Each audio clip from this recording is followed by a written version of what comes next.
Welcome back, you guys. I apologize for not making any videos here recently. I'm trying to get back into the groove of it, but I know I've been slow this year. This one is just going to be a quick 2-minute tooltip type video over this push beveler. This is a Berry King push beveler, and as you can see right here on the head, it does have that beveled head with a smooth face. Not to confuse this tool with an edge beater or a creaser, this is a beveler.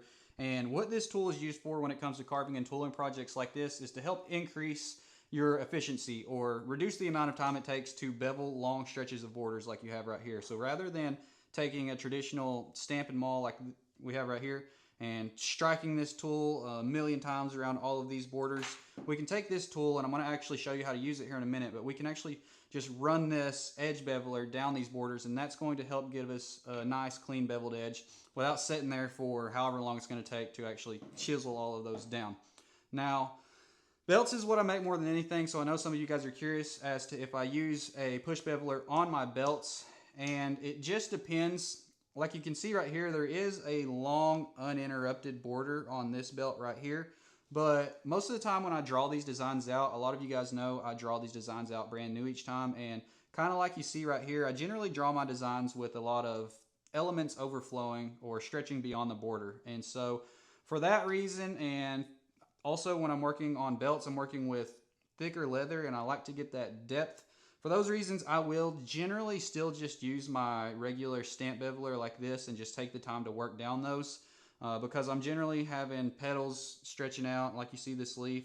And you sure still can do it, but just my personal preference, I don't like to sit there and work in little sections and then pick up and then work in little sections. And again, I want that depth. So for those reasons, when I'm working on belts, I will generally just use my normal stamp bevelers. If I'm working on like a long geometric belt or something simple, then I will still use that. So I don't use this tool a lot, but it is very handy. I'm going to show you another option here later in the video as well, because you don't necessarily have to have this specific tool. This is a Berry King, and I think this is like a $55 tool. It does have a nice wood handle on it, and it feels good in the hands, and it's easy to use. But you don't necessarily need this specific tool. But when you're working on thinner leather projects as well, kind of like this wallet I have here, this is only 4 ounces. Any thin leather, you want to be very careful when you are tooling on thin leather because it's going to be more apt to stretch or get deformed. And especially when you're working along a border like that, so close to the edge, if you're to take a stamp and just pound that leather all the way down the edge, it can kind of get wonky on you. So this is another good reason, or another good area where this tool comes in handy, because unless you're just sitting there cranking down and grinding on that leather, you're not going to go too deep with a tool like this when you're working along that border. So that can also help you kind of mitigate that wonkiness or deformation that you could get on a thin project as well. So let me show you how to use that, and then I'll talk about that other option. So here's that bevel. Depending on which way you want the line to lay down is obviously going to determine how you lay this tool in your swivel knife cut. But for this particular area right here, I want this side of this line to be beveled down. So I want this right here to kind of look like it's laying down behind all of this. So I'm just going to take this, set it in my swivel knife cut, and you can make as many passes as you want, and you can kind of go about it however you want. You want to be careful. You want to put enough pressure to keep it in that line because you don't want it to slip and run across your leather, because that will obviously mar it up and scratch it. So you do want to be careful. That's where making good swivel knife cuts really comes in handy. But you want to put a little bit of pressure, and then you're just going to push it. Hence its name, push beveler. And I'm not pushing down crazy hard, just enough to, as you can see, slightly lay that down. And I'm going to make a couple passes on it just because I don't like to really crank it down. I do like to just kind of go in these lighter pressured multiple passes. You can also work it back and forth like this. And when you do that, you can still see my pencil marks from my drawing, but when you work it back and forth like this, that is going to burnish the leather a lot more too. So you're going to actually see a darker mark in that bevel compared to if you're just kind of working it like this really slow. If you kind of rub that leather like that when you're doing it, that will give it a nice burnish, and you can tell that we've obviously now got that to lay down, if my camera will focus on that. So quick and easy. And so that took way less time compared to if I was just sitting there just whacking that tool. We would still be doing that. So this is very handy. I'm going to go through and do another one.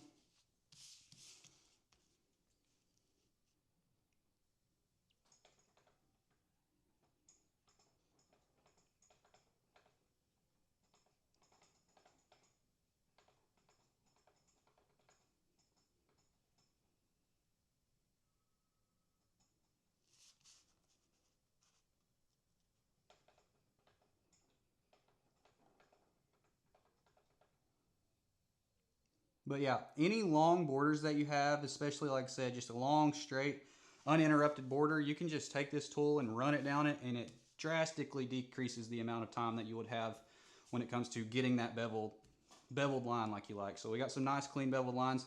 So like I just said, this is, I think it's like a $55 tool, and it is very handy, but you don't necessarily need this. What I have right here now is just a $7 craft tool from Tandy. I don't know if you can, I don't know if that's going to focus. I think it's B200 is the number, but it's just a craft tool from Tandy. There we go. And it's just a smooth-headed beveler. Any smooth-headed bevelers would work. If you want texture, that's a different story, but obviously these are smooth lines. There's not going to be any texture there to hold antique or anything, but I'm not really concerned about that with this particular project. If you did want like that checkered look along that border, then you would need to use a regular bevel. So this is just a smooth beveler, and you can do the same thing.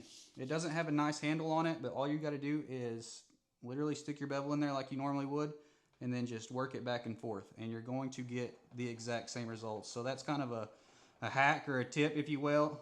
If you don't really have to, you don't want to go out and spend all the money on a fancy tool, then you just find a way to get the same results with what you got. It doesn't really matter the tool. The outcome is what's most important. So as you can see there, we did the exact same thing with that $7 tool. Again, it doesn't have the nice fancy handle, but yeah, same results. So that is a little hack for you guys.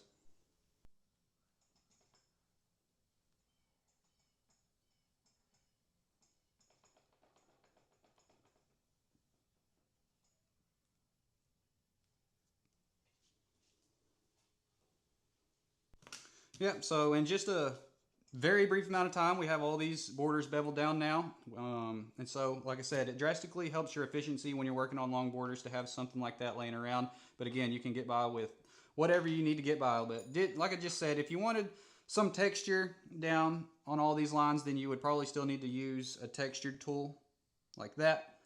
But if you're not too concerned about that, then go ahead and go with those options I just showed you. That's going to wrap this one up, you guys. I hope that was beneficial to you, or at least gave you some ideas to run with. If you did get some benefit from it, please give it a thumbs up and consider subscribing to the channel. That way you can be notified when I do release videos like this. If you do have some other short video ideas that I could work on, then drop them in the comments. That's exactly where this video idea came from, is people leaving comments about beveling and push bevelers and whatnot. And so just having stuff like that in my back pocket helps me out when I'm working on a project and something like this comes up that I'm like, okay, I can make a video on that. So don't forget to leave a comment, shoot me some emails, some ideas. I've been really slow this year, so again, I apologize. I do got some really cool videos in the works. I just got to make the time to get them out there to you. But thank you guys for watching. Thank you for all your support. Until next time, we'll see you.